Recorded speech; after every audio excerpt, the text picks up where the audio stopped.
4 দিন যে আমরা যে বলতে চাই যে 4 দিন ধরে যে হতাশা নিয়ে ফিরে যাচ্ছে হাজার হাজার দর্শক, লক্ষ লক্ষ দর্শক যে মেগাস্টার শাকিব খানের ফিরিজ দেখার জন্য, তাদের ঈদ উদযাপন মানে শাকিব খানের ছবি, সেই ঈদ উদযাপন থেকে ব্যর্থ করে দিয়েছে আমাদের স্টার সিনেপ্লেক্সে। এটা আমাদের কষ্ট লাগতেছে।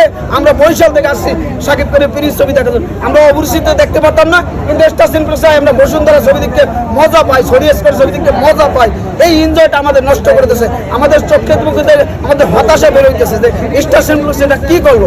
গতকাল শো দেওয়ার পরও আজকে কেন তারা বলে দিয়েছে যে স্টার সিনেপ্লেক্স ছবি চলবে, কিন্তু হঠাৎ করে দেখি আজকে সকাল থেকে আমাদের ফোন দিয়ে জ্বালাইতেছে যে ভাই স্টার সিনেপ্লেক্স তো কোনো শো নাই। এই যে চক্রান্তগুলো করতেছে কার ইন্ধনে করতেছে? আমরা চাই যে সুস্থ বিচারক, এই যে যারা ইন্ধনে যা করতেছে ফিরিজ ছবিকে আটকানোর জন্য। ফিরিজ ছবি এই যে আরো যদি 2 দিন পর দেয়, কত 5-6 দিন হয়ে যাবে, তারপর কে দেখবে ছবি? আপনি কাম বন্ধ দিয়ে কয়জনে দেখবে? বাংলাদেশে একদিন কাজ না করলে সংসার চল না, সেই জায়গা তো সমস্যা হইবেই।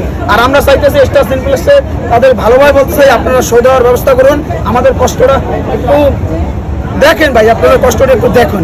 আমরা এত টাকা খরচ করি 4-5 দিন থেকে স্টার সিনেপ্লেক্স আসতেছি, এটা আপনারা হতাশা করেন না। আর